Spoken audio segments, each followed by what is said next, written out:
The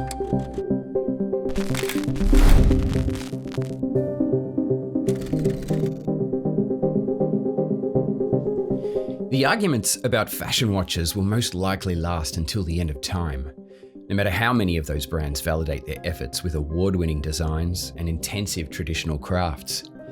Well, for Louis Vuitton, some of their higher-end models were dismissed purely based on the name, and they've finally decided to take some drastic action. Self-admittedly weighed down by some bulky watches on their lower end, the Parisian fashion house has scrapped almost all of their watch catalogue to start fresh, redefining entry level to dismiss anyone who can't put their money where their mouth is. The Louis Vuitton Tambour firmly plants them into a category of luxury watchmaking. Now, heading up Louis Vuitton's watch division, even Jean Arnault can admit that the old Eder-powered Tambour watches were thick and unrefined. Evidently, the first move in creating a luxury baseline for the Tambour was to tackle the case. Retaining the sloping sides reminiscent of an African drum, the thickness has been massively cut down to just 8.3 millimeters. Now, the quirky character of the Tambour can be enjoyed in subtle flashes whenever you check the time, rather than hanging off your wrist. The diameter is nicely balanced at 40 millimeters and has no visible lugs to extend its length beyond a petite wrist. Now, this makes it not only comfortable, but infused with a slight vintage, gender-neutral flavor. The finishing is subtle, but expertly executed. The majority of the stainless steel case is horizontally brushed, but the bezel's polished edges glimmer when you view them front on. From the side, you can see letters forming Louis Vuitton around its sandblasted perimeter.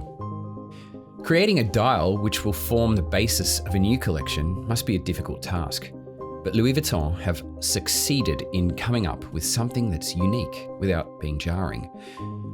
The original brief was to go for a gradient dial. However, not wanting to contribute to a trend that could become overplayed, they changed tactics.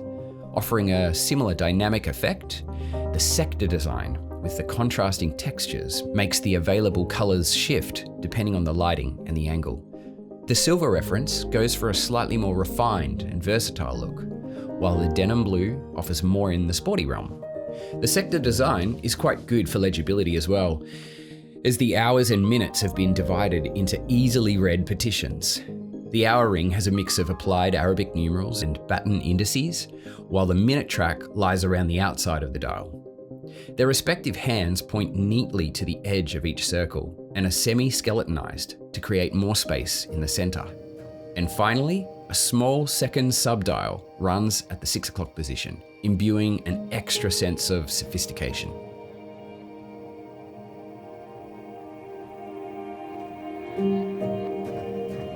Vintage watch bracelets don't age very well, but you can tell that the Tambour's bracelet will outlive most of us.